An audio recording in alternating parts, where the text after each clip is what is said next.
it foggy outside. All the planes have been grounded. Ain't the fire inside? Let's all go stand around it. Funny, I've been there, and you've been here. We ain't had no time to drink that beer. Ladies and gentlemen, welcome to the Sandman podcast. I am your host, Brian W. Tosh, joined as always by our resident hack checker, Oliver Fullington. What up? Hey. My co-host and producer, Tyler Fullington, El Hilo del Hack. And the man, the myth, the legend, the hardcore icon, the man whose stories got stories, the Sandman. Hack, how you doing today? What up, people? What's going on, man? I know yesterday, just like everybody else out there probably, you were watching the Masters, Hack. I know you're a huge golf fan. Yeah, living it. What did you think about Scotty Scheffler pulling away on the back nine yesterday? I don't know. He has no personality for me. It's like I watch it, but I watch it right now. I'm watching it because I'm betting on somebody, and I'm hoping they're not going to do something stupid or do something great. But it's not like when Tiger's in it. It's a totally different animal, the Masters. Yeah. To me, there's no kid coming up that I'm just loving it all. Okay, yeah. I mean, I loved seeing Scotty get after it yesterday, really take over. The leaderboard was jam-packed yesterday. You had four guys tied at one point of 6 or 7 under. A couple points. Yeah, a couple points, and then next thing you know, Scotty just pulled away from everybody and really capped it off. His irons were incredible. His approach shots to the greens were unbelievable yesterday. Yeah, and then to come in the weekend, I know on Thursday he was the favorite, and then just to come in as the favorite and then win the tournament, I mean... Well, that was pretty much, you called it a couple weeks ago. You said he'd have to be your favorite going into the Masters. Yeah, okay, so did Vegas think he was the favorite too. Oh, yeah, sorry, I'm giving a guy a little bit of credit. So what? Still get a little plus, man. Dude, that hasn't been a number since like Tiger days. Like, yeah. Well, and it's 2 out of the last 3 years also. That's pretty damn credible. And you got to give him credit because, dude, his wife could have popped at any minute. Like, she was ready to give birth to their first kid, and like that was probably on his mind too, but luckily she held off. Yeah, luckily she held off, and so did he. I mean, first of all, if I was his handler, I'd be like, I don't care if he had quadruplets. Do not tell him he's on the 15th hole right now, coming to win his second in 3 years. Yeah, you got priorities. There's no way I would tell him that. Yeah, you got to get that green jacket, though. So that was really cool yesterday, and congratulations to Scotty Scheffler pulling away for his second green jacket yesterday. Huge purse as well, and looks amazing. Yeah, what was the total purse? They upped it, right, because of Live? Yeah, the total purse, I think, for the event was something like $18 million, I think. Yeah, it used to be half that. Yeah, they had to get in the ball game. PGA's got to step their game up. I think with he the did like money. 3.6 or something like that. Just for the win. Yeah. Yeah, it used to be like half that a couple years ago. It was like 3 something. No, it was awesome to see. Love to see that. The other big event of the weekend was the UFC 300 show. I know Ty, Ollie, you guys were watching. It's certainly insane to think where they've come in the 21 years that they've been around or so. I'm sorry, actually, they were 93, so it's 30. Is it 31 years? I can't do math. Something like that, yeah. I can't do math. Anyway, they've been around since 1993 was their first show. I thought UFC 300 was a fantastic show top to bottom. I'm not the biggest MMA guy, but those fights were awesome on Saturday. The crowd was great. I saw a lot of great finishes, obviously the big Pereira knockout and Max Holloway as well. That was like an all-time knockout. Dude, it's probably the best knockout I've ever seen, given the circumstances and being with 1 second left in the fight. A buzzer beater knockout like and that. And just Gaethje was just sleeping. Like he didn't move. They rolled him over. I was He's worried just about laying him. there like. Yeah, it was. The only other knockout I can think of that was like that is, I don't know if you remember, it was a couple fights ago when Garbrandt knocked the dude out literally at the buzzer. Like the horn went off. It was like, boom. And I do remember that. And Yeah. Gar- Like knocked that dude- 24:59. Is this a 5-round, 5-minute fight? And guys are getting KO'd the very last second? Yeah. Last Wow. night, like, dude, it was within like 2 seconds because Holloway, it was the very last round. And he's like, let's go, stand here in the middle. Like, let's just go. The last like 10 seconds, they went boom, clean out. Holloway face knocked him out. plant. Yeah, it was- with 2 seconds And left. Holloway was winning the fight handily. Like, he didn't have to do that. No, he didn't have to trade and bang. No. He chose to because I mean it was the was the BMF BMF Well, he's title. bumming right. now.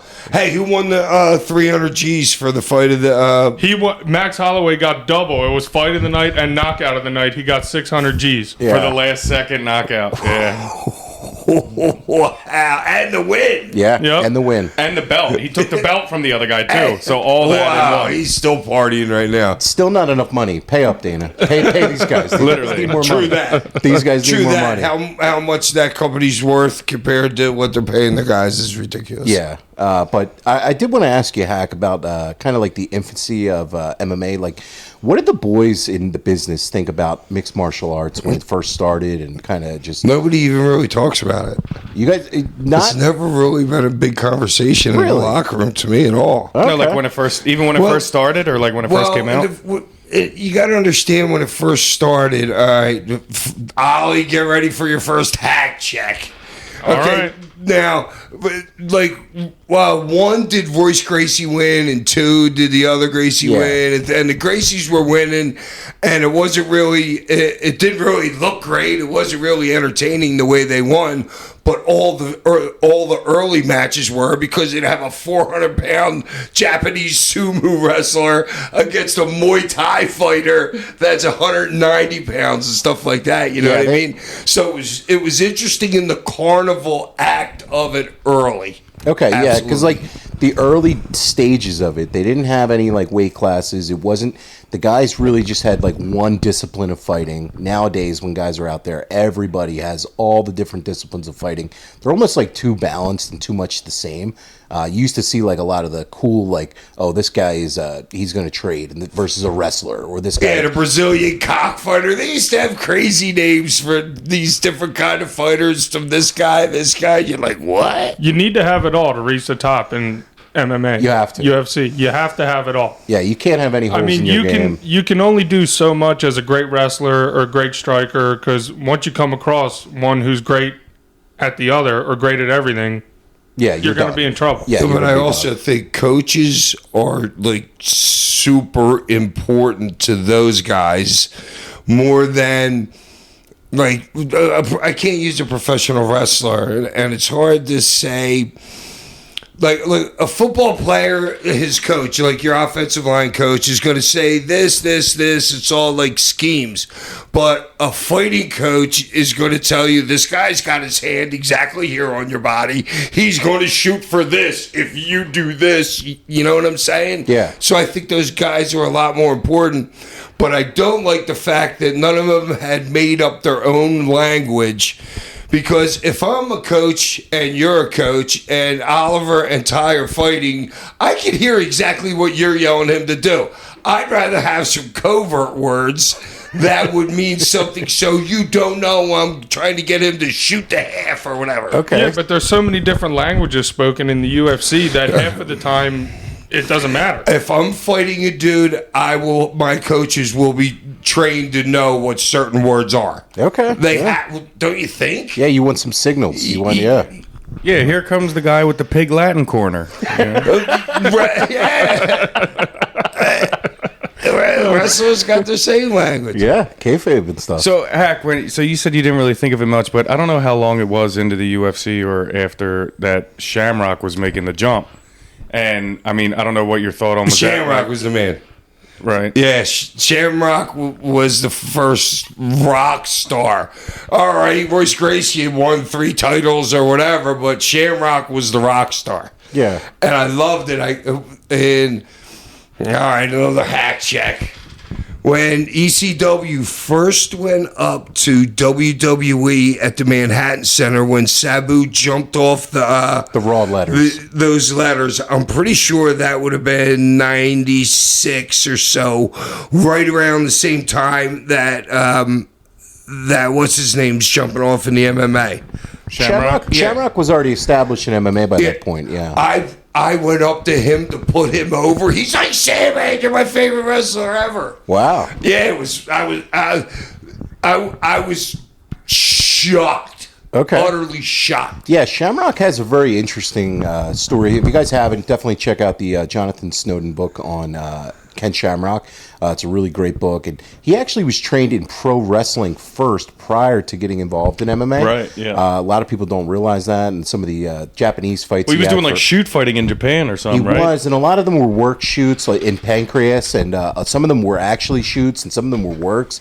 So knowing those fights, whether or not... No, 80, 90, that Pancreas was great stuff. I don't call that being trained in professional wrestling for the WWF. Yeah. That's a totally different breed of animal. Right, that's the work shoot style, Yeah. and they got him involved. You're laying it in. They got him every night. when he went to WWF. They had him go to the Heart Dungeon to get trained properly for their version of pro wrestling too. So Ken Shamrock, obviously legend in the business of both businesses. So Hey, and how many guys can? It's like it's the same thing with guys that are like Kurt Angle, but he's better than all the rest of the guys. And then you have your Steiner brothers and stuff like that. But there's so many guys that have been great at collegiate wrestling and then cannot flip the switch to the other one. Right. Shamrock goes into the same thing and he flips it no problem. Yeah. And he just fits right in within a year. Brock took a lot longer. Roman Reigns took a lot longer, you know, but Shamrock, and they were putting him in with guys too, also that could walk him through some stuff. So I do want to ask, as like a wrestler, did you guys ever have talks or discussions about UFC fights being fixed or works or anything like that, or did you guys all know it was a shoot? Or I'm sure there was. Yeah, I mean they've had to have had fixed fights at some point. It's just a fact of the fight game where some fights get fixed, or But did you ever? I'm sure some fights aren't fixed right now. Yeah, I'm sure with the judges, and it just happens. Yeah, but who knows? As the boys, how come you don't know what the judges know? How come in a boxing match, do the judges' card come out after every round? No, in a boxing match, they only display the cards when the fight's over. I agree. Why isn't it every single round you should know what every judge feels? I wish you knew that, because it would give the viewer, you'd be able to see the score of the fight. And you could also hold them accountable to their judgments in real time, too. Like, the fans in the arena would know. It would be a lot better for the novice fan to understand where the score is at. I'm asking you guys all the time, like, did that guy win that round by 2 points? And you're like, heck, it's hard to win a round by 2 points. Yeah, you don't see many 10-8s in MMA. They have to really get work. And when I look at it, I see sometimes absolutely that's a 10-8 round. Well, it's different in boxing. Like boxing, if you get a knockdown, like that's 100% a 10-8. Right. Like, there's but even in MMA, though, I feel the same way, that I see 10-8 rounds all the time. Yeah, you but guys it's never different. really see them. No, it's different. It's just judged different. Yeah. It is judged a little, even though it's a 10-point must system, it is judged a little bit different from boxing. But yeah, UFC making it to 300 shows, certainly a huge accomplishment to them. And I thought it was a great show on Saturday. I love it. And Jim Miller, actually, in UFC 100, 200, and 300. Shout out to him. Yeah, that was awesome. Going for our topic this week, we reviewed and watched Spring Stampede 1999. So we're on that spring tour that Hack had in WCW. This was a really interesting show. I remember loving this show, and I still really enjoyed the show a lot. They had a sold-out crowd. You guys, 17,000 fans in the Tacoma, Washington Dome. I thought it was a really hot crowd all night for the show, but before we get into the show, I do have a couple notes from some of the Wrestling Observers leading into the show. On the March 29th Wrestling Observer, the Spring Stampede card on 4/11 has a tentative plan of being Flair, Page, and Booker T versus Hogan, Nash, and Dusty Rhodes as the main event. Rhodes is being thrust into the spotlight because Scott Hall may be retiring from wrestling. It's basically at the insistence of his ex-wife, who he's trying to get back with, and who has long felt the only way he can be well is to be away from the wrestling environment. Hack, I know you may not know this or remember this or anything, but was there any plans for Dusty Rhodes to be back as a wrestler? Did you ever hear about this 6-man main event for this pay-per-view? Or I knew Dusty a little bit, you know, because we spent some time in ECW, and I would always ask him questions and just get near him to absorb through osmosis. Being near somebody like him and somebody like Terry Funk, just sit down with him with 2 metal chairs and ask him questions. Yeah, and that was great. And there's no way to me that I feel in that time that Dusty had any inkling whatsoever to get back in the ring, unless it was a huge payday. Yeah, I mean, that match is just like weird to me looking at it, like a 6-man tag with Booker T and Page and Flair on the one side and Hogan, Nash, and Dusty on the other. I mean, Dusty was affiliated with the NWO at the time, and I know he was involved in some of the booking, but that was just a weird match to see. When I was reading over some of the observers before the show, I was like, that's a really weird match. Sounded like a hot take. Yeah, I don't know. I don't know. Is that a Meltzer hot take? No, I mean, I'm sure he heard it from the somebody Observer at the time. Meltzer? Yes. All right, I'm glad I got that right. Yeah, so I'm not getting hack checked on that. Wasn't Wade Keller. So, yeah. I could have easily have said Wade Keller. Yeah. Okay. I didn't know if you ever heard about that, so I wanted to ask because that was a weird match. In the April 5th Observer, Meltzer wrote, Kevin Sullivan passed out before the show and was literally asleep on the floor backstage and lost control of his bodily functions. The EMTs arrived at the building, and Sullivan actually stopped breathing backstage on more than one occasion before he was revived. At one point in the early evening, there was fear he had a seizure or even a heart attack, but it turned out to not be as serious as that. Hack, do you have any memories of Kevin Sullivan passing out backstage at a show at this time? What show was it? Where was it compared to the pay-per-view that we just watched before? It was 2 weeks before the show. He passed out at Nitro backstage. No recollection whatsoever. Okay, yeah, it was apparently a big deal at the time. He passed out from I don't know what, had a seizure backstage, and was luckily enough to be fine. But I didn't know if you had any memories of that or anything. No. Okay. Moving on to the show proper. This one started off with Blitzkrieg and Juventud Guerrera. I love this match. I loved it at the time watching it. I thought these two guys crushed it for an opener. One of my favorite things about the show is all the different styles of wrestling that you got to see on the show. We'll get to your match in a minute here, but starting off with 2 high flyer guys just crushing it like this. Blitzkrieg was a SoCal indie guy who burst onto the scenes in 1999, and then he just kind of faded away from the business soon after. He got in and out of the business real quick.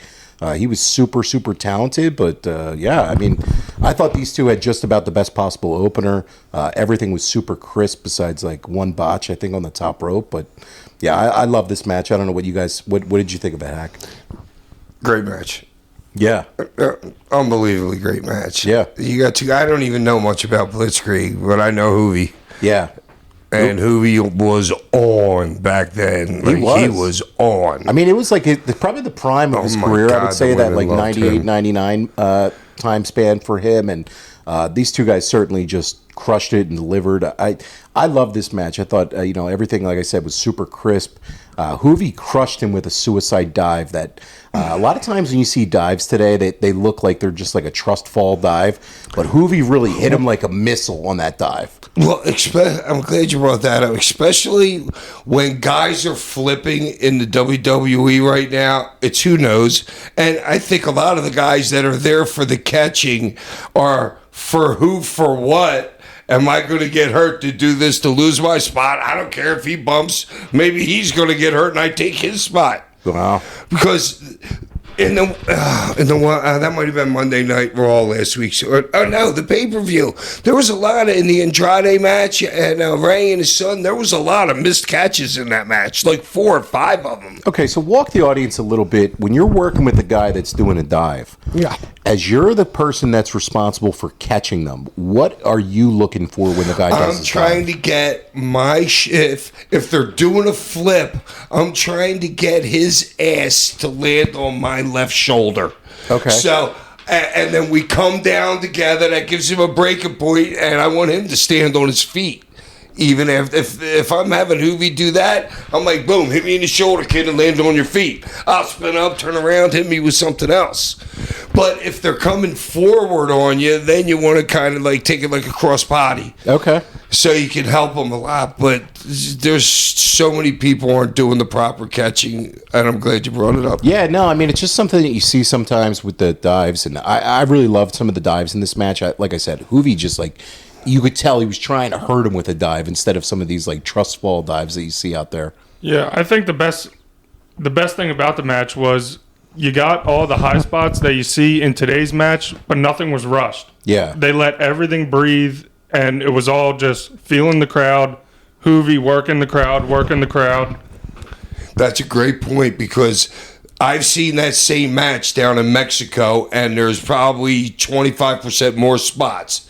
Hoovy knew you can't do that. Let's slow it down for this audience. Yeah, and I absolutely loved the finish, seeing the super Hoovy driver off the top. That was like, oh my god. Dude, he killed him with that. He did kill him with it, dude. With that. I was like, man, like right on top of the head, too. Yeah, like, that was a fantastic finish. I had the match at like 4.5 stars. I know I kind of marked out there on my star rating, but I thought, work rate, I'd put it right there also. yeah, okay, yeah. People don't know them, but by work rate, are you kidding me? Yeah, Easy for the them. crowd was with him too. So I mean, for an opener of a pay-per-view, you guys definitely want to check this one out. It's on the network and on Peacock. You guys absolutely have to watch this. It left me wondering who the Blitzkrieg dude was, because I was like, man, that guy. Because I was meant to ask you, like, where did he become somebody else or whatever? Because I'm like, dude, who is this guy? Blitzkrieg is a real wrestling like what if, because he came in. He's a Southern California indie guy.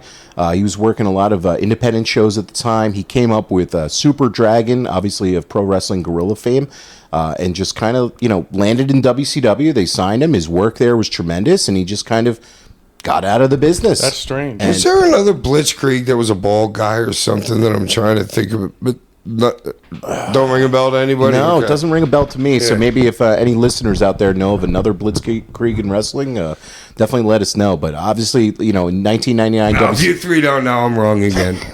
As usual. I've never heard of another Blitzkrieg, but The only other Blitzkrieg I know is Blitzkrieg Pop. Yeah, I never knew of anyone else, but obviously, had he stuck in the business, I think Blitzkrieg would have had a ton of other great matches, and the 1999 run that he had in WCW is certainly a lot of memorable work. And the only other thing I noticed, like the very first match, was like the 100 security members down the runway on each side of the thing, and literally did nothing all night as I continued to watch. It was like the weird.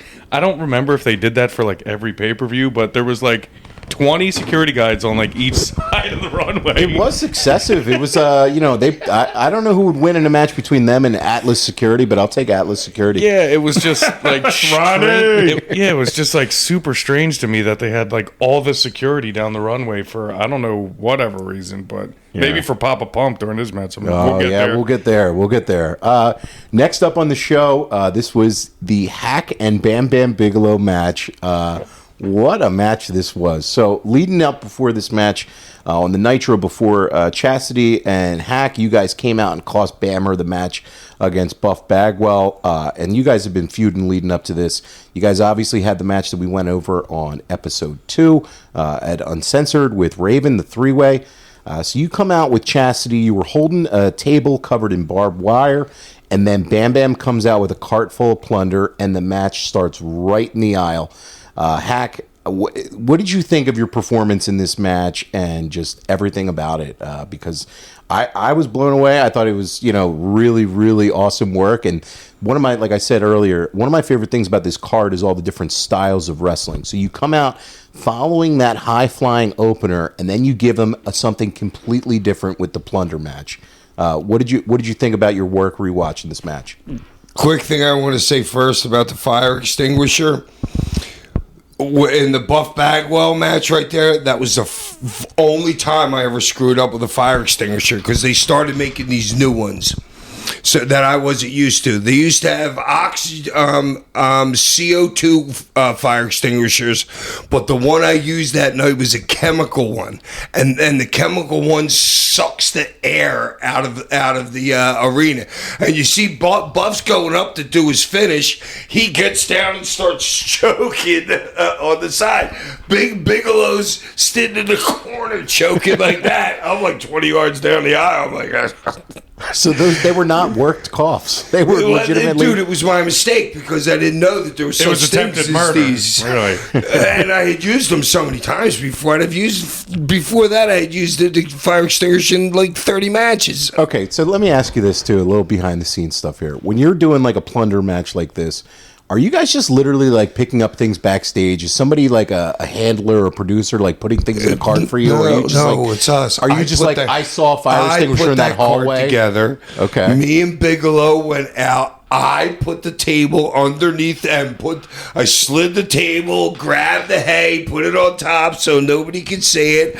I was climbing up the stagecoach when a dude starts yelling at me, "Get the freak down from there!" Okay, so- and I'm like, "What's the problem?" So let's talk about this. So if you watch the match, guys, Hack pulls out a table underneath the stagecoach and he sets it up. You set it up pretty far away, and you. I had the exact that wasn't just by happenstance. Okay. I knew where that post was, the wood post. I knew exactly where I wanted to put it.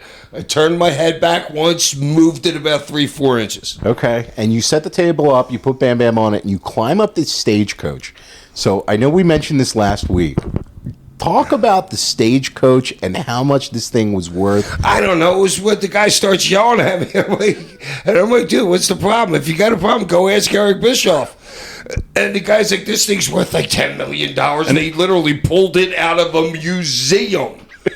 And this is before the show. You're saying, right? This is all before the show. They pulled that thing out of a museum to be there, and that's just retarded to me to spend that money. You know what I mean? You could have spent like $20,000 on a brand new one, or even if there is new ones now, whatever. Yeah. So you knew it was wobbly a little bit when you were going on it when you got up there, because I saw the wobble a little bit, and I'm like, oh, I don't know if he knew it was. No, that was me. That was me almost tripping off of it on my face. Well, and that thing was probably made for people back when nobody was over 200 pounds. You're getting on there. You're probably like 265. But either way, I was up there before in that exact same position. Once the guy went, Bishop said, yeah, let him do whatever he wants.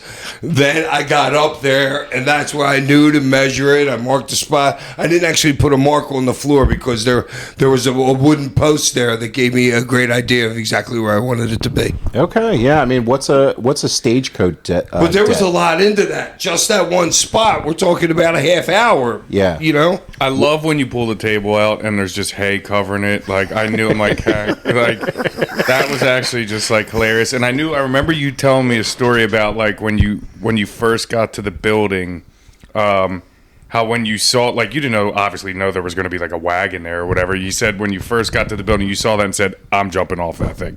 And that's how my brain works. You see something, Like do New Jack something. walking into a building and saying, I'm jumping over there tonight. You just see it. Yeah. And now get back to your point about, well, is there producers back there doing this, doing this? Me and Bammer are orchestrating everything. Okay. We got, Kevin gave us full control of the match, did not give us a time limit, did not give us a winner or loser. He didn't even give you a winner or loser for that No, match? because you guys go out there and do what you do. So that's how the book. You guys didn't even like.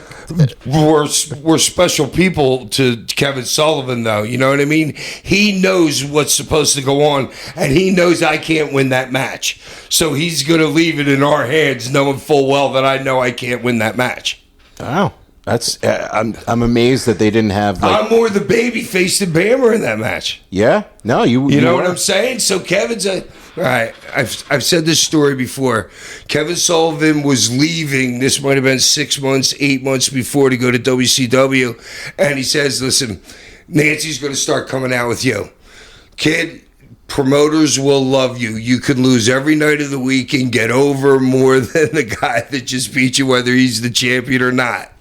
You know, so I forget where I was going there, but You never Kevin mind doing knew jobs. that I knew. And the only time I ever won a match ever in ECW was when I had to win the belt. Yeah. I never won ever. And you didn't unless mind. I had the belt or I had to win it. That was my thing.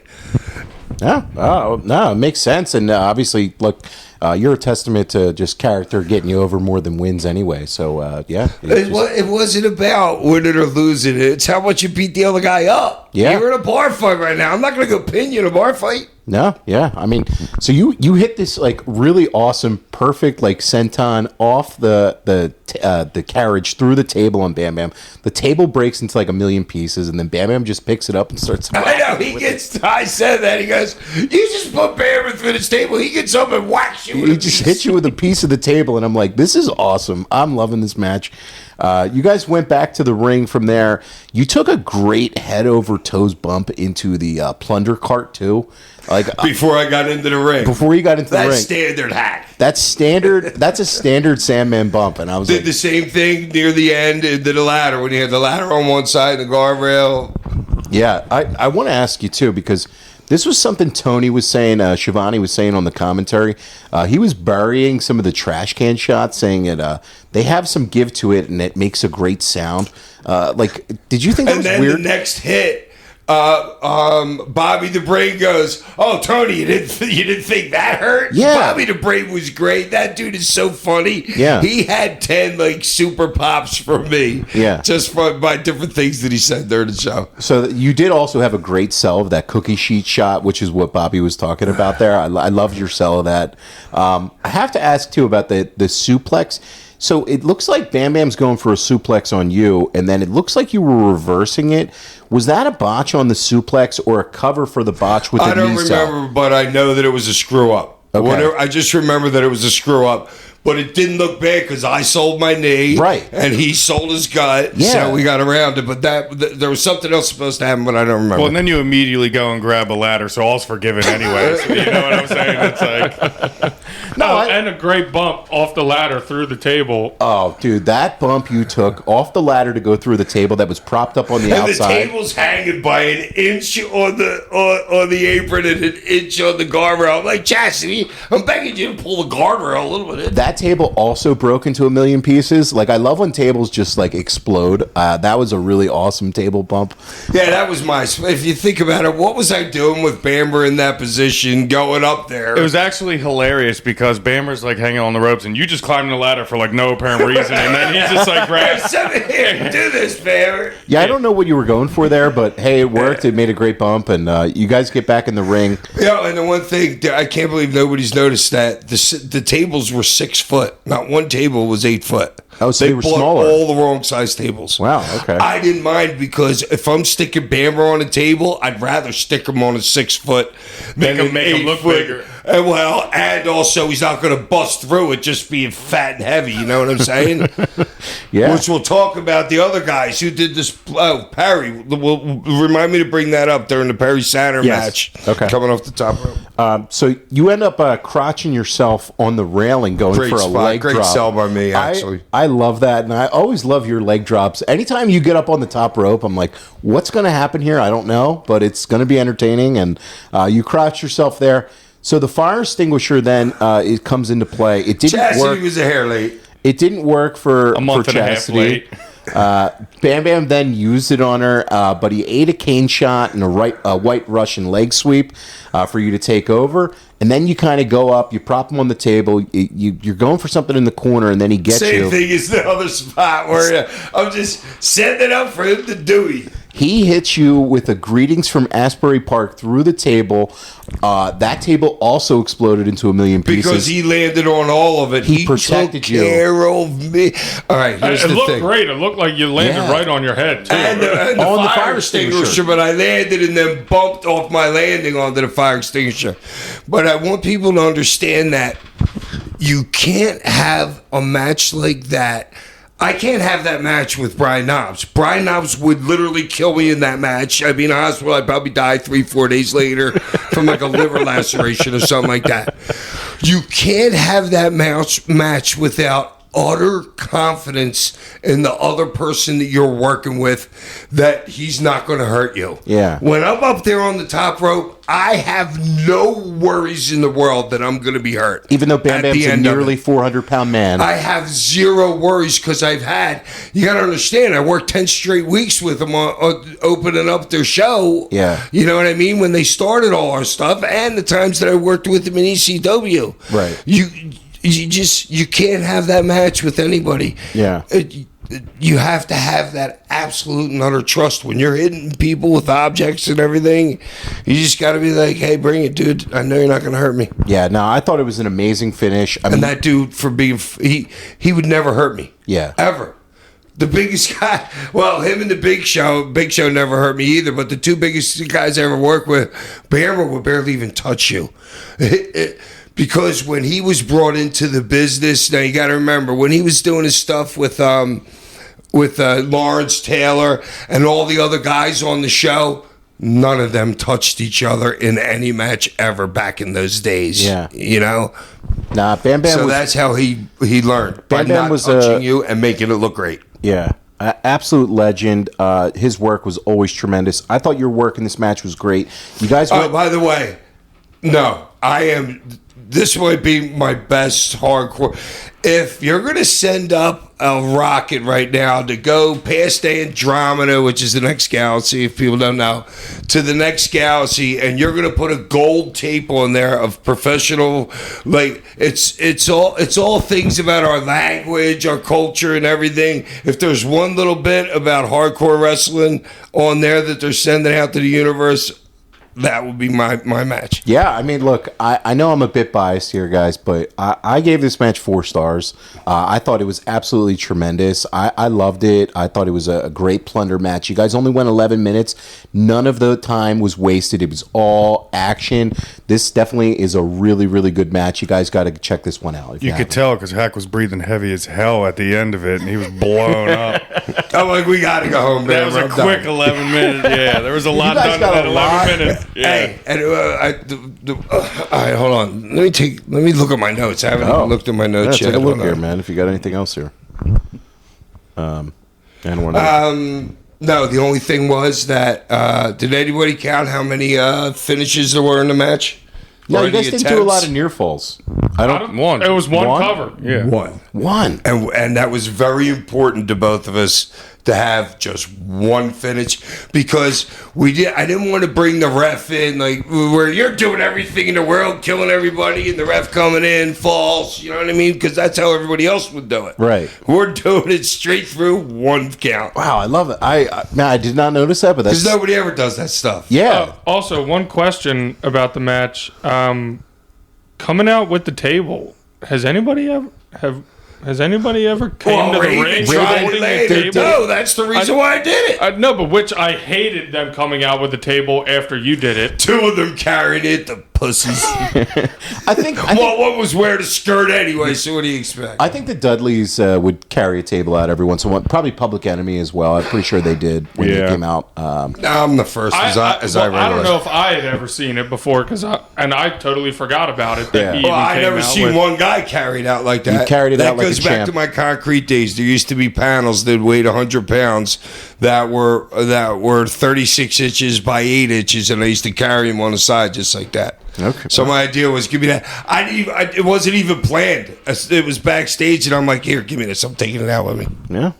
It was an awesome match. You guys have to watch this match. If you're listening to this podcast and you've never seen this match before, what are you doing? Pause the show. Check this match out. It's really awesome, and I loved it. Next up on the show was Mikey Whipwreck and Scotty Riggs. Scotty Riggs was doing like a Rick Martel model-ish gimmick here in '99. Well, and a half-ass Rick Rude, too. Half-ass Rick Rude. He was doing some of the gyrations Yeah, and stuff. the hip and, thrust. Yeah, some of the hip thrusts. Oh, but- and Lex Luger coming out with the mirror. yeah, well, He's got all three of them Yeah, he's going. the narcissist, I model. didn't even think about that. It's kind of just like a rip-off of those 3 gimmicks. Look, man, this match really wasn't it. I didn't find it that compelling. Mikey did bump his ass off here, as always. Yeah, the bump off the apron of the guardrail was a nice bump. Yeah, wow. Wow, what a bump that is. But overall, man, nothing match here. It felt like a WCW Saturday Night or a Thunder match on a pay-per-view. Okay, the match was there because of DDP and Scotty Riggs. Okay. Yeah, I mean, look, I know That was Riggs. why. Riggs been definitely doing a lot of... DDP's the reason I had a job in that company, and there's another 10, 15 dudes that can say that. But that's the reason why Scotty Riggs was there at that position. I mean, like, trying to push him again at this point after, American Males and after the whole Flock thing, it was certainly a repackaging of him. He never really went anywhere with this character. Obviously, I'm really happy for Scotty Riggs in life. He seemed to have turned around his life recently. Good for him. He looked great last time I saw him. Yeah, he looks great. I know he's doing well, and definitely shouts out to him for that and everything. But as a match, not really that good. And a forearm shot was the finish. The match. All right, I don't even have to look at my notes. That match was a 1985 in the main event. It really was. Yeah, it was very simple. Very simple. Take your time, work a hold. That's what it was. Yeah, I mean, look, I wouldn't say it was a bad match. No, I mean, it wasn't bad. It wasn't bad, but it was just there. Yes. And the crowd was chanting boring at some points in it. And look, after following those first two matches, they had a tough act to follow. But this match just, I don't know. Ty, what did you think of it? Anything? The only thing I really got from it was that it was Mikey's third match in WCW after apparently never getting used again after the Kidman match. That's a hack check there for sure. So that's basically what I got out of it. Next, I Killing me, Ty. don't know if you guys have any other things on that match because it was just. No, I'm good. Next up on the show was Conan and Disco Inferno. So Conan was really, really over in 1999. He always stood out to me as someone WCW missed the boat on, along with like Ray, Benoit, Eddie, Jericho, and Raven, in terms of elevating younger talent up the card, especially after being kicked out of the version of the NWO. I don't know about you guys, but this match didn't really do a whole lot for me either. Obviously, Conan was very over with his face work, but I don't know. The match was just kind of there, and I don't really have a whole lot to say about it. I don't know, Oliver, what did you think of it? I don't know. Disco Inferno is kind of just doesn't do it for me in any kind of way. It didn't really seem like the crowd was into it. Yeah. I mean, they're into Conan, and he's obviously over with the entrance, and you get the pop and everything like that. But once the match started, it's kind of just like, what are we doing out here? Where's the match going? What's the story? And it was just two guys out there working. Yeah, it really wasn't much to me, and Disco's offense was very limited in between the disco taunts. And it's just such a strange character. Like, how are you supposed to get behind this dude who's supposed to be some dancing disco guy, and then he's wrestling in the ring? Like, I don't know. It's just weird. I mean, I guess as a heel character, at disco, people didn't like it, but now we're in 1999. Yeah, we're it just seems like a wonky WWE, 70s character. Yeah, it's very dated at that point, even in 1999. Like, disco music was already out for a long time, and I don't know. I mean, Ty, what did you think of this match? Disco actually popped me a few times, just throwing up whatever, like his hand up in the air, doing his disco gun shoots, every once in a while, doing whatever. I was actually found pretty funny, but other than that, I mean, the heat just took way too long. Disco's on him, holding his head, way too much, and I thought every spot there was 100 rope shoots in that match. It was all right, shooting to the ropes, boom, pick him up, shoot in the ropes, boom, pick him up, shoot in the ropes. I don't know. It was strange. It was weird. It was a little long and drawn out. Well, that's kind of way matches go, especially when Conan's looking at it, and even maybe Disco, because I know them both really well. I understand what they both saw that they could do in the match, but it doesn't translate to the audience, which you'll see later about the filthy animals, which we'll talk about, which that Conan tries to go to after that. But Oliver was totally right. The character just doesn't get it. Got it with the kids in the audience. Yeah. And there was more kids in the audience than you thought, because I actually stopped and got up out of my bed and I looked, and the kids were popping. The adults are sitting there I thought the finish was solid. It wasn't tight enough. If it was a little bit more tight, I thought it would have been better. I thought it was weird that Conan stole the finisher of Disco, because Disco was using the stunner, the chart buster at the time, for his finisher, and then Conan uses it on him for the finish. I don't know. This match was just there for me. Well, maybe that was the. See, I can see Conan thinking, okay, that's a storyline we could look at later if they're going to give him a chance on a mic. I beat you with your own finisher, Disco. Well, yeah. If you saw in the they did like a little pre-match thing, how Disco made like a rap song making fun of Conan or something. Yeah. So I guess that was like Disco stealing the rap song, Conan stealing the finisher, whatever that means. Man, I don't know. This one's pretty forgettable, and I don't know. Next up on the show was Rey Mysterio Jr. facing off against Billy Kidman. This was a cruiserweight title match, but they had recently won the tag titles from Benoit and Malenko, so this is a pair of tag partners going at it. I thought this match was really, really solid, but probably not the best that I had seen from them. Ray hit his head on the steps doing a head scissors on the outside. Yeah, he must have knocked himself out. Yeah, I think that definitely played into this match, kind of not going into the next gear like you thought it would. Certainly, these guys are both amazing wrestlers, but I don't know. Hack, do you think that bump took did it ring Ray's bell there, or do you think it did? Or I didn't think so. Okay, yeah, I mean, it might affect you for a little while, but either way, Billy will keep you in the match anyway. Right. Even if Ray's a little bit off, Billy will check that out right away, and then he'll start. So if you're going to do a spot, a lot of times with guys like that know each other real good, you just have to say the opening part of the spot, and then you both know the next 4, 5, 6 things, maybe 7, 8, 9 things that come. Okay. But if you got a guy that's a little bit knocked out, you got to feed him 1, 2 at a time. You know what I'm saying? But I didn't feel that. Yeah, I don't know. I mean, the crowd really wasn't feeling them for some reason, despite them having a good match. And I don't know, because they were really into the high-flying wrestling earlier with the Blitzkrieg and Hoovy match, but for some reason they just weren't that into this match, and the crowd was kind of cold for it. I don't know why. Yeah, that was on my notes, was the one thing that really took away from the match for me was the crowd and the lack of reaction behind it. I don't know if that's because they were partners going against each other. Yeah. Or do we know why that is? Well, I think It was a cruiserweight. so It was a crazy, cruiserweight title tournament that they were doing, and I guess they just happened to meet in the tournament or something like that. I don't know if that's. I'm pretty sure. Well, because the winner was facing Hoovy the next night for the cruiserweight. So it was just for the cruiserweight title. Mysterio was the champion going into it.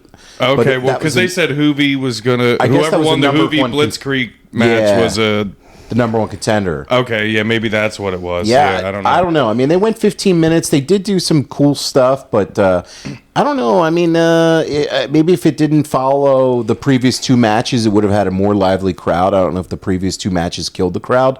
Ray hit a top rope bulldog that was really awesome in this match, and then after hitting a bunch of cool stuff, the crowd finally did come alive for the finish, and Ray finished it with with a top rope Hurricane Rana. Something was off, but I wouldn't say it was bad or anything. I would put this at 3.5 stars and maybe 3, or it was in that range. I think it was a lot of the same moves, repetitive moves, like Hurricane Rana, that jump off Hurricane Rana. You were doing similar moves. Yeah, maybe you were doing off the top rope, or you were doing a springboard, or whatever. For me, it was kind of just spot. I wish they kind of told the partner story more in the match. There was more maybe angle to that. Yeah. Like that storytelling part of the match than maybe just spot. That probably could have done it. But overall, it just reminds you how much of Kidman's good, but how Ray was ahead of the times of just watching him do everything and the way he just moves. His movement, in the ring. I love Ray's gimmick from then too. I know he doesn't do it now, and obviously he has the mask, but just the way they presented him, coming out there, the hip hop music, shirt off, no mask, No, I mean, he was looking good for a small guy. He was looking good for a small guy. There is a reason they took the mask off. Obviously, we went over that last on the show about Uncensored. I think it was a big booking mistake for them. But Ray was super over, but this match, for whatever reason, just didn't have the crowd. And decent work, but not their best that I've ever seen from the two of them. Biggest thing I got out of it, the ref was counting so fast it was straight lightning. I can't believe I don't know the dude's name because I usually get all. Was most this Mickey of the J? refs. Was it Mickey J? No, He no. did your match, I think. No, it wasn't Charles. It was the mullet guy. I with the forget his name. mustache. We'll get that. He We'll get was that. counting so fast. Oh, wow. Yeah. Next up on the show here was Chris Benoit and Dean Malenko taking on Raven and Perry Saturn. Oh, wait, hold on. I got to say this note about Ray. Okay. That match, those guys really had a chance to steal the show. You know what I mean? Well, Yeah. Hoovie's match could have stole the show, too, if it was like third to last or whatever. You know what I'm saying? But they had the chance to steal the show right there. And yes, it didn't come off to me like that. But I knew Ray then, and Ray was not a happy camper right now in that company. He was very disgruntled at this point in time he was not with a the happy booking. camper. So I'm thinking maybe now that might have had something to do with it. So was that related to the feud Yes. with Nash and the mask? Yeah, and ripping off the mask, and Nash just didn't give a damn. Yeah. He didn't give a damn about your family's legacy at all. I'm going to get into a little bit of that politics stuff here in this match, the tag team match between Benoit, Malenko, and Raven and Saturn. Here you have four guys that have kind of carved out a little bit of a name and some notoriety in the company. Hack, what's it like backstage morale at this point when these guys just know that there's no upper mobility, no matter how over you get, no matter what storyline happens, you're at this level. So I've heard Raven talk about this. Nobody cares because you're making more money than you have ever made before, so you make a deal with the devil. Yeah, I guess, but It's exactly what it is. Yeah, so you make a deal with the devil. I had previously heard Raven talk about this. He kind of referred to it as like the Big 12 or the Big 10. There was 10 or so guys, 12 or so guys in the company that they cared about, and the rest of the company they just didn't. And you couldn't crack that Big 10, Big 12. Did you feel that same way in WCW? Like there was No, you go anywhere.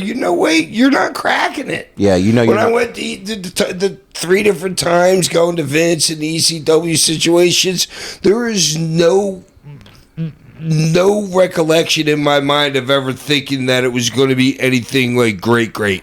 And there was a ceiling, and that's the way it was. Are you talking about like in 08, like when you guys came back? Yeah. Oh, yeah, even that.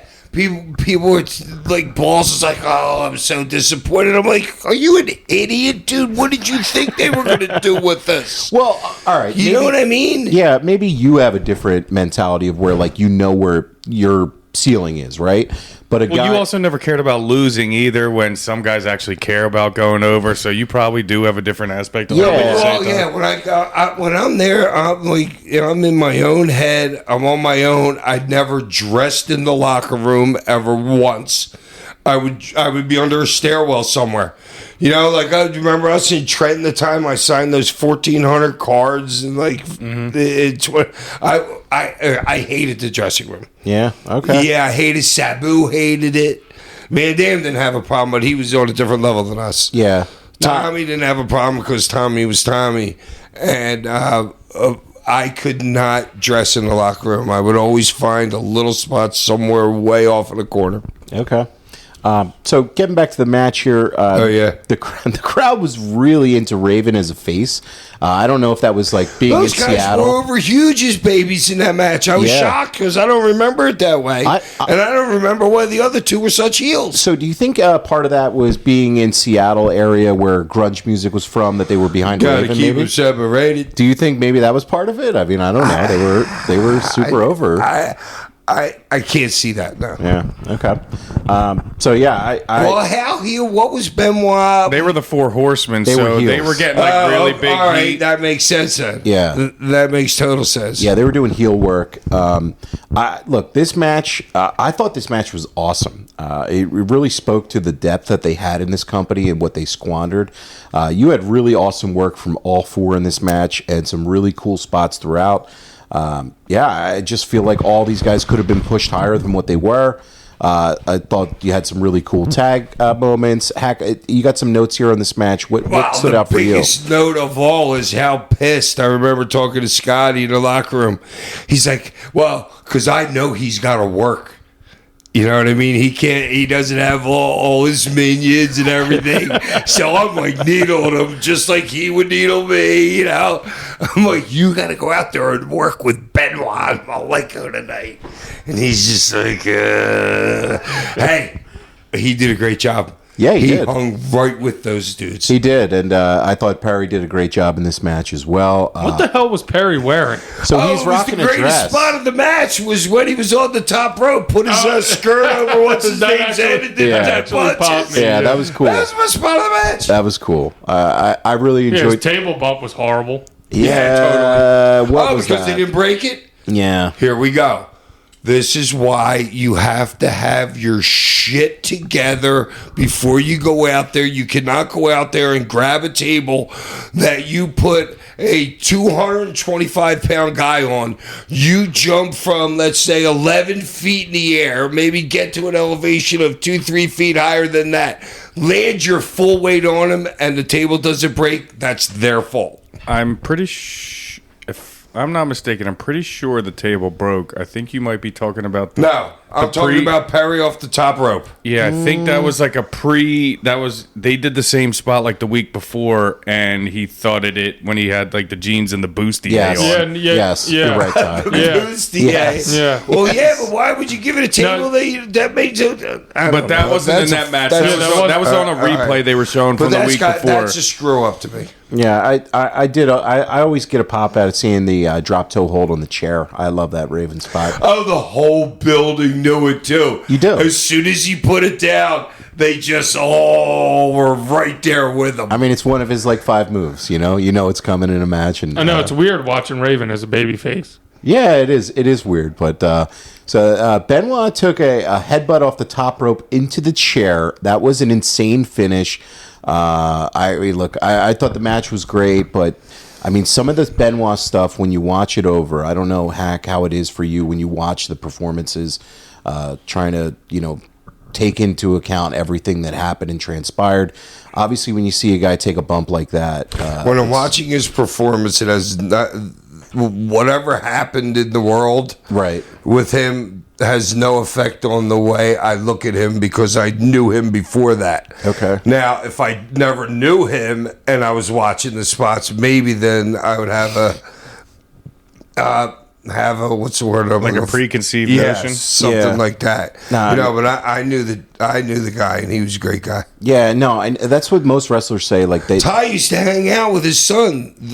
No. His son, Ty. Do you remember hanging out with him at the pay-per-view? Yeah, we were Little kid with the glasses. around the same age. Yeah. Yeah, and I know how close you were to Nancy as well, so it's just just awful. But the performance there, the match was great. But Best match on the card, I thought. yeah, I thought it was the best match on the show too. I put it at 4.5. I know, but the placement has a lot to do with it to me. You know what I'm saying? Yeah, It does, but I thought the timing, the work, everything it did, like was timing super was crisp. impeccable. Yeah, it was super Straight in, crisp. you got those 4 guys in there. Your timing should be impeccable.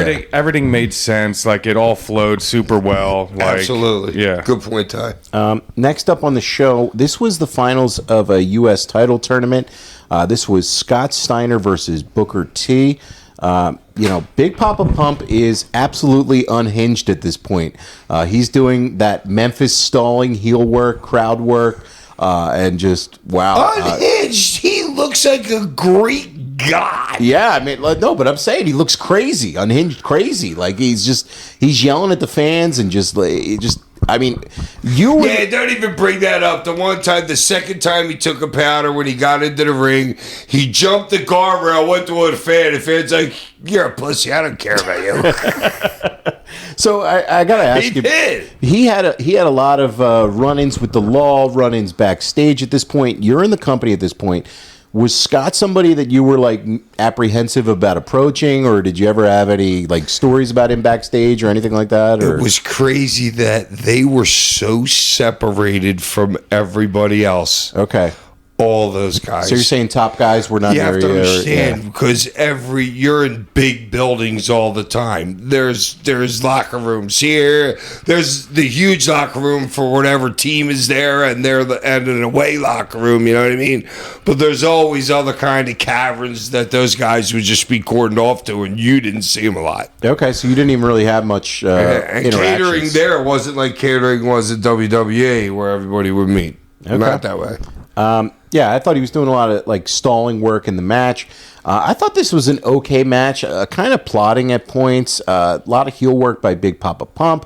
I don't know what did you think of the match, Oliver? It was a good match. I mean, you got Steiner working old school heel, just taking the powder, messing with the fans. I always forget how agile Booker T was for how big of a dude he is. He was great. I mean, he Like- could do top rope stuff. He could do all kinds of things. Like, Yeah, he looked awesome too in the match. He looked huge. I mean, he looked like he was like 6'6". I know he's Yeah. not that big, but Well, when I saw him a couple weeks ago at the arena, we were the same height.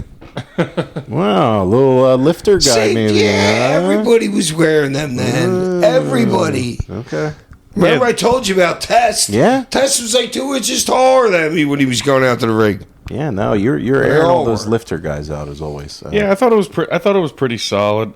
Actually, Scott worked better than I remember him working at that point in his career. Right. Like he actually did a lot better in that match than I remember him. You know, like later he seemed like he wasn't as good and like robotic from like his previous years, but he actually worked pretty well in that match with Booker. And I mean, might halfway be Booker, halfway be whatever, because Yeah. they're both so good. But it was solid. It was average. It was about what I expected. Yeah, I mean, Scott. You have to understand that Booker is a very credible opponent. You're going to see Scott Steiner work against like a Brad Armstrong that they would bring in like once every 3 weeks or something like that. Booker's credible, so Steiner knows he's got to up his game. He also knows that it's a title situation going on, and to me, Steiner knows that Booker's on his way up. Steiner, he's thinking he's not getting much bigger than he is, but everybody in the industry knows Booker's on his way up. Just like they knew that The Rock was on his way up. Just like they knew that Roman Reigns was on their way up. But Booker was held down by all those guys that were above him. I mean, both he of them. should have had that title before DDP, I thought. Yeah, we'll get to that later, but both of these guys, both Steiner and Booker T, fit the build of guys in that mid-card range, trying to poke out into that upper mid-card, break that glass Steiner ceiling. mid-card range? Well, no, I mean, at the time, this was his first singles title, I believe, at the time. I mean, well, no, he had the TV belt, but... he wasn't into chainmail and everything. He wasn't Big Papa. Papa. They pushed him to the top of the card in 2000, but he wasn't quite there in 99 yet. He was starting to with the Big Papa Pump character. And these are guys that probably could have been headlining the show. Instead, they're third from top. But, yeah, I thought it was Look, okay. it was a top, though. Yeah, I know. Top's pretty big here. We'll get to that. Next up on the show here was Goldberg against Kevin Nash. So, some backstory for this match. You had a very 1999 video package before this, trying to make sense of the last few months of the WCW booking. Nash, Scott Hall, Bam Bam Bigelow, Disco Inferno, a taser gun, the National Guard Armory, and the worst booking decision ever ended Goldberg's undefeated streak at 173-0. That was at Starrcade Which in was December. bull. Yeah, that was a The work. streak was bull. That was a work And there was number. a problem there with Nash. Well, I mean, look. We'll get to it. Look, despite everything going against him booking-wise, Goldberg was really still super over here. I thought the crowd came alive for this match, and it really had a big fight feel to it. Yeah, it really did. Yeah, I thought it did. Wow, yeah, it did. Like the fans were like, point. these are stars going at it, and we know that they have the history. Whether or not the booking was good from the previous couple months didn't really matter to the fans in the building that night. Nash started it off with some pre-match mic work, and I thought for two guys that you would not really argue were pretty limited as workers. I thought they had a pretty good match here. Why are you laughing? They are both limited. No, because that's exactly what I was saying to Ty before we watched it. I said, I'm like, this should be really interesting. Yeah. I don't know if you got your notes, but... And then the other thing is that I'm not so sure. Did Goldberg lose the pay-per-view before this one or something? Was Goldberg's streak still alive in the match? No. Okay. So I was just saying, Nash ended the streak at Starrcade 3 months before. All right, I got that. Yeah. And now, the only reason that happened, because Nash was pissed at that point, like when he was with Vince right before he made the jump, and came to the NWO, he had done like 370 days or something for Vince, and Vince was working 7 days a week back then, and he was pissed that Goldberg got all this hype for having this many wins when he just got off a huge streak right before he got here. So you're saying there was a lot of resentment of Bill for not paying his dues and just kind of getting the rocket ship. Not saying that, but that's my view. Yeah, I mean, look, and I know all the guys in between. So to me, whenever you had the Goldberg streak, obviously you can't be a wrestler and not job. At some point, it's got to end. But for it to end on Nash at Starrcade and the way that they did it, Nash sold his finish great, laid there. Well, and he just laid there. We'll get to this match, the finish of the match and everything. But the Starrcade match that led up to this, like, to me, that was the worst booking decision WCW ever made. And that right there was the worst thing they could have ever done. And then from there, the wheels really started to come off. But as for this match, I did think the work in it was really good. Nash worked him over to start. I thought Goldberg's selling actually was pretty good. He doesn't do a whole lot of selling as a character. He's in there with the big dude. He's in there with the booker of the company. Yeah, I mean, he's selling. Behave yourself for him. He finally got on offense after a flying shoulder takedown. Nash did also bump around for Goldberg. Oh, the flying shoulder was the wrong side of the body. Was it? Right, Ty? Yeah, it was either Nash. And he almost landed on Nash's legs. Yeah. Yeah, well, it's Goldberg. I mean, Yeah, okay, but you want to blow Nash's knee out right there by going to the wrong side? no, and we obviously But that was Bill. know Bill Goldberg, and didn't protect people in the ring a lot. I thought the Nash bumping around was pretty good, and the crowd really did come alive. Nash had the really cool spot where he leapfrogged the spear, and the ref took a bump into the corner. I saw that coming. Because the Did you call ref's it? never, as soon as the ref was behind him, Ty's like, he's getting a spear. Yeah, I'm sitting there. I'm like, there's no reason for him to be behind Nash right now. I'm like, that's the stone I cold was just spear. surprised that it was a leapfrog. I know. Yeah. No, that's Nash's way of putting himself over in his head. Like, hey, I got a little bit of dexterity. If you watch Nash, like in some of the thing, like, dude, he got his leg up there. I think he went for like a big kick or a big boot, and Goldberg ducked it. But like, Nash got his leg up pretty He's high got for a did. big problems, not hip problems. You know what I'm saying? Knee problems. He Yeah. can get his foot up high. Yeah, so Luger then, who was seconding Nash out of the ring. Jesus. He used the chair on Goldberg, but he has it the wrong way, Yep, and gives total. him like one of the weirdest chair shots ever. Oh, and he had to sell it like he got hit by a shotgun. Yeah, it was. He did. It's like Did the upside finish down. come It's into the that? wrong side. It's Yeah. upside down. It's like, oh my god. I think the fans in the arena probably were like, "Oh no, here comes another NWO fuck finish," right? Like because that's how they did their That's finishes. what I was expecting, and I'd seen it before, obviously. Instead, Goldberg like low blowed, but also grabbed Nash's junk. Had a full handful of nuts. Like, It wasn't really a low blow. Yo, but- the bigger white guy you are, the smaller your stuff is. I guarantee it. I've been in jail. I know. The smaller black guy you are, the way bigger your stuff is. Yo, fam. 5'4", 120-pound black guys in jail. Oh my God, their stuff was like 14 Yo. inches long. It was Yo, insane. fam. Yo, fam. So anyway, Goldberg takes out Nash. I mean, it's just the truth. I don't see what's so bad about what I said. No. it's not I bad. thought- It's just not necessarily where we were going with that. All right, so we took a little hack turn. We took a little hack turn down below the belt. Into dropping the soap. So he hits the spear and then the jackhammer 1, 2, 3. And like you said, Hack, Nash did sell it for a while. He took the finish, clean as a whistle finish. Pin, you can't say anything about it. He did the job. But that was Nash babyfacing himself to the rest of the business. Okay, so you're thinking it was a strategic job there. It's saying, hey, I do jobs. Well, yeah, after the week before, you cut his title reign off, and then you're gonna let him lose to you, whatever. Yeah. Okay, I see what you're saying. But that's exactly what it was. The politics are always politicking there. I've talked to him about it. I mean, hey, man, I believe But it. I get on his podcast. Yeah, really solid work in the match. It's just about at 3 stars for me. For those two, the match was way better than I thought it was going to It be. exceeded expectations for those two. Goldberg kind of felt alive again after this match, but Because he had a handful of nuts, probably. Yeah, there you go. Next up on the show was the 4-way match for the WCW World Heavyweight title. The returning Macho Man Randy Savage is the special ref. And to say he's gigantic here is an understatement.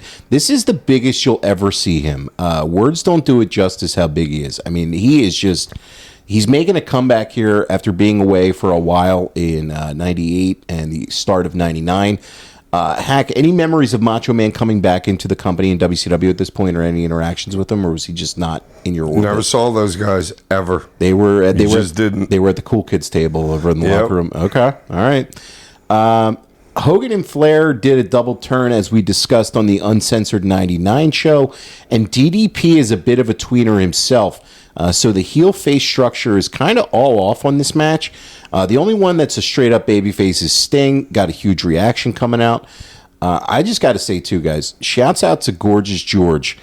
Respectfully speaking, Me and Tyson, the as same thing. Drewski would say, Oh she has my talent. God. That's a talented woman right there. Just what a valet. She came into the business and has a lot of star power. She did great work in the match. She Great was work. fantastic. 5 stars, absolutely fantastic work.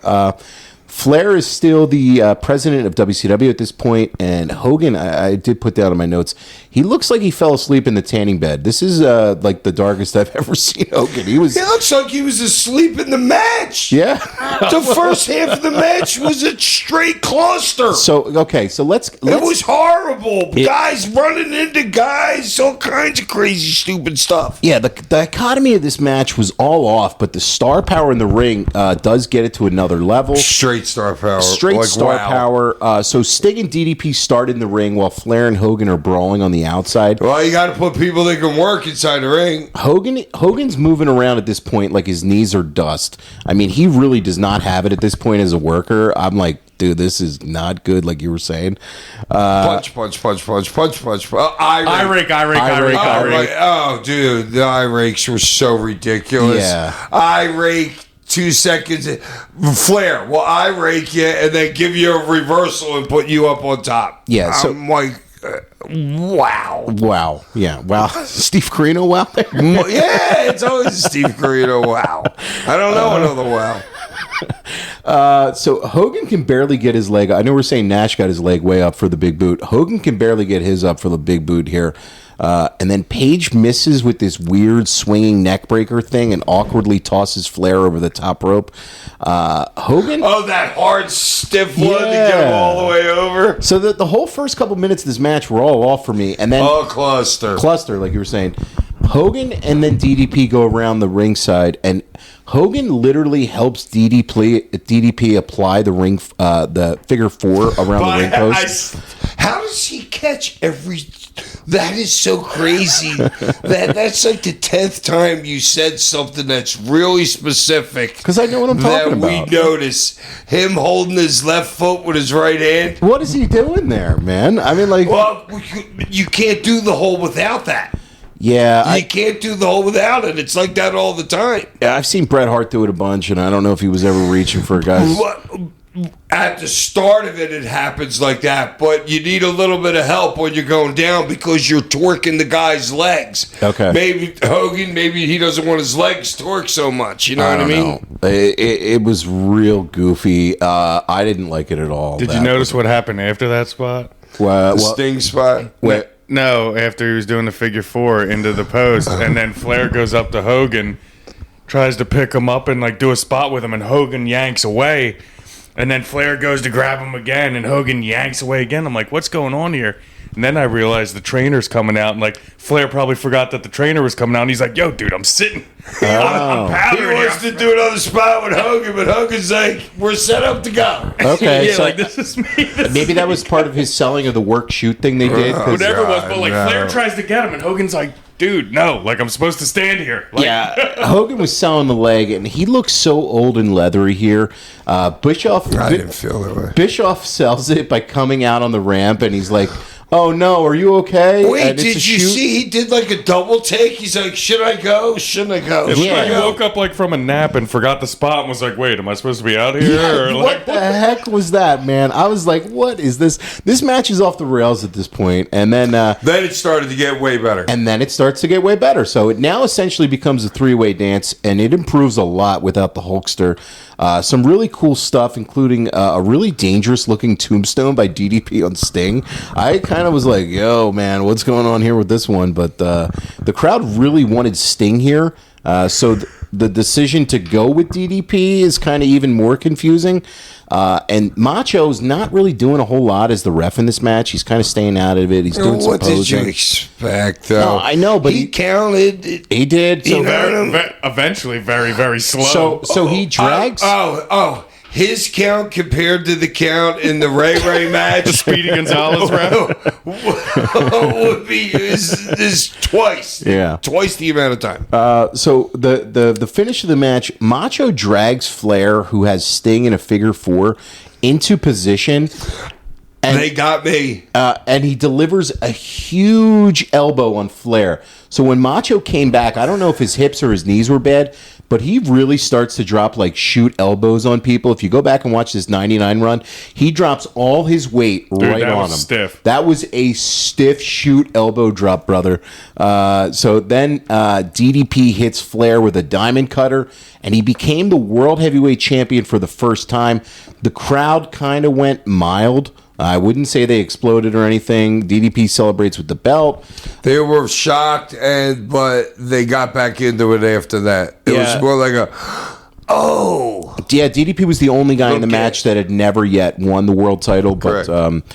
look, obviously DDP had a great career, a great person. Everything that he's done for the business, things that he's done for Jake the Snake and other A wrestlers. lot of guys he's gotten jobs for. He's gotten jobs for A lot of people. guys. He's a great dude, and he truly worked his way up to that spot to get over. In '97 and '98, he was the first guy to really like spurn the NWO and not join them, and he got really over in doing so. He was boys with Nash and Hall. He was neighbors of Eric Bischoff, and he was friends with so many people in the business. But Hack, I got to ask you something. As a guy in the car, when you guys are making the towns and everything, and you're talking the business, when they put the belt on Dallas and the other company has Steve Austin, what are you thinking when they made that decision to put the world title on DDP? Nobody cared. You didn't care, Yeah. really? Yeah, why? Because to me, I mean, like, correct We me, don't care. you in the don't care. business. To me, I'm You thinking. know, mildly, like, hey, if a guy's like booking my eyes, go ahead, Ty. We, as in you saying we don't care, or you as in you don't care? Has other people said stuff, or just not you, or you don't care? No, it was never a big deal. Like, oh my God, do you believe DDP's got the belt? Okay, You know, well, it was never like that. the reason I ask, and I'm not trying to bury Dallas Page at all. I'm not. Like I said, he worked his ass off to get where he Yes, is. He put in the work. Unbelievably He worked. put in That the work. match that he had with Chavo Guerrero. Yeah. that match put him on the map. Yeah, that was the match. He had a lot of really good matches, and he spent a lot of time. Mick Foley talks about this in his book, where he's like filming matches to watch his matches later, and he really getting into the business late into his early 30s when he started working to then work his way up to be a world champion. Certainly commendable and all that, but the only reason I asked about putting the belt on him, the championship match, the main event match in a company, is the biggest thing that moves tickets, moves revenue. Oh And, my God, are you talking Sami Zayn to me right now? well, Sammy's over. He moves stuff, but Dallas is moving stuff. well, if I'm you not look, going to let go of the Sami Zayn thing yet. we never will with you I still either. need to do some more homework on You him do. from back in the day. You do. You need to do your homework. Then maybe I'll but change my mind. What I want to ask is, when you're riding in the cars with the boys, and the champion is the one who really dictates the business. you're telling me you don't second guess who the champion is at certain points? No? All right. No. Not me. Not you. Not you. Well, it doesn't really affect you. Really, you know what I'm saying? Really, is that what you're saying? Especially in it doesn't. ECW, it was all family. You know what I'm saying? I didn't care if I had the belt. I didn't have the belt. It made no difference to me. Okay. I mean, it just made no difference to me. Yeah, I'm just thinking maybe if a And guy's... whatever they're doing in the other company, you have to understand, because I'm so inner hack, then that I don't know as much about the business that I do now that I probably should have known then. But who knew? When Dallas has the belt, everybody in the business knows that company's going under soon. So they don't know who it's going to... The company's under within 2 years. Yes, but at this point, they still were cruising along. You sold 17,000 tickets. You're still getting, comparative to shows on cable, you're still getting really good ratings, and you're still owned by Turner. So, like, I don't think the company was going out of business to a lot of people at this point. But clearly, as 2000 starts to go, people are really starting. As a fan, maybe, but as a wrestler, we're all thinking that booking is so crazy up there. Before I got there, everybody knew the booking was crazy. Yeah. Okay. And the book changed the minute my first day there. Yeah. Yeah. No, I mean, yeah, that's interesting perspective. I always like to get your takes on things because I just don't know where that is at times. So that was Spring Stampede 1999. Certainly, I really enjoyed. God. I really enjoyed the show. I thought it was awesome. I thought it was a really good show. A lot of star Considering it, and it's funny when I watch it, I forget that this was 24, 25 years ago. Yeah. And you're watching a different style then. Yeah. And if you think about it, the Rey Mysterio and Billy Kidman match, that's nothing compared to what an opening match is now at AEW. Yeah, no, It's like they're doing so much more and so much everything nowadays. Not saying it's better or worse. It's I'm different. just creating that picture in your head. Yeah.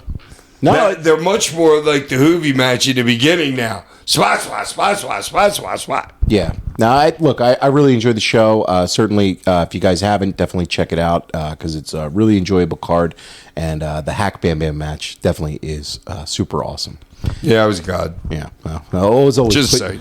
Let's always put yourself I had over. a great match. You did? Just like almost, I don't know, it's very close to that and the three-way dance with me, Stevie, and Funk, our very first pay-per-view. No. I was super on that night, too. Well, thank you for bringing that up because that is our topic for next week. We are Seriously? watching. Yes, we are watching Barely Legal 1997. No, not doing it. What? Just say it. You do what I say, brother. Yes, sir. Todd, sir. All right, going to our listener questions here. As always, send them into sandmanpod@gmail.com. We got a great batch for you here this week. So first up, Uncle Howard is writing in again. Uncle Howard. Love you, Uncle Howard. Uncle Howard. What's up, gentlemen? It's Uncle Howard back in the mix, Hack. Where is he from? I don't know. He didn't. Uncle Howard, you're going to have to give us a location next week if you write in Yeah, I again. want to know where to report you as a pedophile. The Uncle Howard thing. Yo, fam. What are you talking about? I'm just messing with you, dude. But Uncle Howard, I mean, come on. Apparently, he's like trying to come back in WWE, Uncle Howdy. Oh, Uncle Howdy. Okay. All right. Jesus, man. What the heck, bro? All right. So here we go. This is the question. Get the question out. Here we go. You've wrestled Kevin Thorne, the spooky vampire. Oh, my God. He is so stiff. And you caned the shit out of a zombie. Are there any other paranormal beings you wouldn't want to take on? For example, goblins are really quick and agile and might be hard to get a hold of for a white Russian leg sweep. And a mummy might curse you with his amulet from afar. Thanks. I love this show. All right. Let me think for a second here how Okay. I want to respond. Yeah, he's thinking. So it's basically like who's the hardest You ghoul understood goblin Yeah. fake character What's a ghoul to a probably beat goblin? up? Yeah. Yeah. What's a ghoul? Frodo. I could definitely beat up Frodo. If he don't have the ring. Okay, so before he gets the No, ring. I think he's saying Who who would be you the wouldn't hardest. Who would be the Did hardest I to fight? misunderstand the so question, Frodo, Ollie? if Frodo had the ring, Are you like, you can't believe I just said that? I don't fully understand. All right, good. I don't feel so bad that we're all I like. think he's basically asking who or what like would a be. Sasquatch, would you not want I to love wrestle? Sasquatches. No, I would light a fire and sit down with him and cook a fish with him, a Sasquatch. Not a Wookiee. Are they not one and the same? All right. Probably. We'll have to get back to you on that, Uncle Howard, and we're sorry for the Hey, accusations that Hack unjustly threw you Uncle away. Howard! Next up here, Chris from Allentown. Hi, team. Big fan of the show. I've never heard a podcast kick off so quickly. You guys have great chemistry. I used to go to arena shows when I was in 7th grade, and they were unbelievable. Still have yet to replicate that experience. Standing in line for 5 hours to get a bleacher seat was well worth it. Quick question on Too Cold Scorpio, since he was your tag partner. How tough was Too Cold? On the North Korea Dark Side of the Ring episode, he and others claimed Too Cold beat up Road Warrior Hawk. Oh, yeah. The Road Warriors had a pretty tough reputation, if not the toughest. How tough was Too Cold Scorpio, Hack? At one point, there could be, if Too Cold or Tracy Smothers was in the locker room. If Too Cold wasn't, then Tracy Smothers was the toughest dude in the locker room, or RVD. And if they weren't, it was the other one. Well, all right, there you Yeah. hear it, man. So Too Cold was like legit the baddest of the baddest. Yeah. Him and You gotta- Tracy. Too Cold. Vader took him as a young boy, threw him into a dojo in Japan, like the Stu Hart of dojos. Vader threw him over there for 2 years and said, "Go learn, boy." Wow. He came out an animal. Hack story right here. Okay. We're wrestling. We only did this build. It was like the University of Pennsylvania. Let's say, like around 34th and Market, Ty at University of Pennsylvania, or 34th and Walnut, whatever. The Palestra? No. The Palestra's down by 15th, right? On 15th. It's close. It's close. All right, so whatever. Right around there. So Scorp comes into the locker room, and Todd puts me against him because this one Todd was still like half-ass boss, and I'm saying I'm so stupid. I'm like, hey, buddy, we like to lay it in around here. He's like, oh, okay. Oh my God, the first uppercut, he almost made me die. He hit me with an uppercut, and he knew. He's looking at me. I've never been in a gym in my life. And Scorp's like, well, let me smart this kid up with the first shot. You told him you had laid it in here, and that's what he responded. He laid it in. I'm like, okay, can you ease the frick up on me, dude? I'm dying here. We ease it up here. Yeah. Great question, Chris from Allentown. Mikey from Sligo Island. Sligo Island? I never heard of that. I don't know either. That's where Frodo's from. Oh, okay. Yeah, watch out. You might be using the ring on you. What would you make your persona gimmick if you couldn't be the beer guzzling, chain smoking, kendo stick swinging extreme icon? I have no idea. Probably Frodo. Dude, he would work. That Frodo would work. You got the green skin or something. That would have went over huge in the mid-90s. Yes. With the plumbers and all those guys back then for Yeah, WWF. you would have been up north working for Vince as Salvatore Frodo Sincere. with a ring, but only when you had the ring. If you didn't have the ring, you would be weak. So you'd have to have the ring at all points in Oh time. my God, I can set up so many spots. Yeah, this is a good gimmick here. Ring on a pole match. Boom, money. Well, I mean, you went. Main event of Mania, ring on a pole, Frodo and Frodo and Diesel. Hogan. Yeah, Frodo and Hogan. Main event anywhere in any arena. I mean, you went from the wetsuit to the beer thing. Like, was there any other ideas floating around, like when you would change to that, or like, did you even know? I just wanted to be a pro wrestler, and then I just happened to get lucky that Todd Gordon finally convinced Paul to. He's like, Paul, the guy sits in the back, drinks beer, smokes cigarettes. This is how Todd will say the conversation went. He says, Paul, the guy sits in the back, because Paul didn't like me at first. Paul actually said to Todd, your boy just doesn't have it. Todd said to him, let him go out there and just be him. The bar brawler, and that's like my real life story. You have no idea how many times I've been arrested in a barroom brawl. And Todd's like, just go out there and be him, and that's how I got over it. I don't know if I answered the question. No, you definitely did. Next up, Chris C. Hey, Hack and Tosh, love the podcast. Keep up the good work.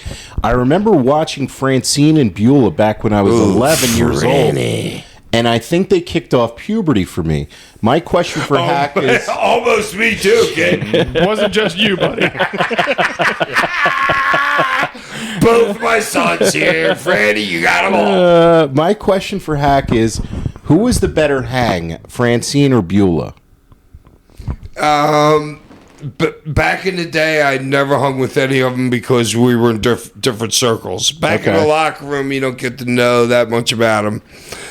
But after that, me and Franny are best friends now. Yeah. I love Franny. She loves me. We travel a lot together. Did she hear how you buried her last week with the filters? That was uncalled for, man. Oh, I do it all the time. She posts stuff and I go on, Franny, take off the 3 filters. I do it all the time on her Facebook posts. We love you, Franny. Keep up the great work with your podcast. And, yeah. I heart Franny. I heart Franny. Last up here, as always, this guy writes us in every week. Franny's favorite? Franny's favorite as well. You're very over with Franny, and here we go. Kevin from Dayton, Ohio writes in, why did you get a tattoo of yourself? That's his question. Okay. So I have this philosophy at that point because I'm thinking everything in the world's been done in professional wrestling. So I'm trying to think of anything that I could do that could be the first ever. So ladder match, cigarette, beer, not the cane, but you're always looking for something to be first. And I'm thinking about, wait a minute, let me put a tattoo on my arm, and then when I put it up, it's a tattoo on myself as I'm bleeding after I smash a can on my head before I even get into the ring. So I go in there like that, I'm bleeding on the tat, and I'm like, no, but I've never seen that everywhere. I'm getting it. Well, it's certainly like the coolest tattoo. It's awesome, and I can't wait to get one of my own. Nice Tosh face. I've seen way cooler tattoos. A couple people have really great tattoos of me on their calves. I remember I sent you a picture. The one chick a couple weeks ago had a tattoo of me, RVD, and like Sabu on her calf. Yeah, we put it up on our Instagram. It's awesome. Did I put that? Yeah, did we put that up? Okay, yeah. I was forgetting. It's a little bit strange, and it's really cool when somebody comes up to you and says, I think you're so badass, it's so cool, and you've changed my life so much. I'm going to put a tattoo on my body. Yeah. You have to respect that. Because that's a connection that you can't possibly explain anywhere, It's different. No, I hear you, man. That was a great question, Kevin. As always, Kevin, please send in listener questions to sandmanpod@gmail.com. Give us a follow at sandmanpod on Twitter and the Sandman Podcast on Instagram. We will join you next week for our Barely Legal 1997 show. But before we do, as always, Ty, doesn't he? No, I was getting don't. ready. Every week. Seriously, I think it's almost every week. No, he forgets. I'm hyping, man. This is the hype before. I have it down here in my I'm notes. just throwing out a reminder. Thank you. Producer rolls. I appreciate it. All right, let me think of some answers here. No, I'm kidding. As always, our Cane of the Week, Hack, who are you giving a kendo shot to this week? The guy that won the Boston Marathon, because he totally should have won the record. He should have beat the record today. He beat his record from last year. The problem was he was so far in front of everybody else that he didn't get pushed for the record. And then I'm thinking something that came across my timeline ever. If he breaks that record, then he makes a certain amount of money. You get paid to break records at the Boston Marathon. Oh, I didn't know that. Okay. Yeah, so maybe in his mind he didn't want to break it this year, maybe next year, because he's one of those Ethiopian runners. Okay. And they just roll off like titles and that stuff. Okay. And then Toast of the Week. And I hate Ty for saying it, the guy that made UFC 100, 200, 300, that dude's a beast. Jim Miller. Yeah, I didn't know you were going to make him the Toast of the Week. I know, but he deserves it. Well, if you made those three, you're the man. Okay. Well, and he got the crap beat out of him, too, by the green guy, was it? Yeah, Bobby Green. The green guy. Oh, wow. He got worn out, but... And he made it through the whole fight. And that's like making WrestleMania like 5, 15, 25, 35 to me. You know what I'm saying? Yeah, it's pretty cool. Yeah, that's awesome. Yeah. All right, guys. As always, join us next week. We are going to be talking Barely Legal 1997. It was the first ECW pay-per-view ever. And you can follow us on all our social medias. Like, share, review, and we'll be back to you next week. Take care. Peace. Peace.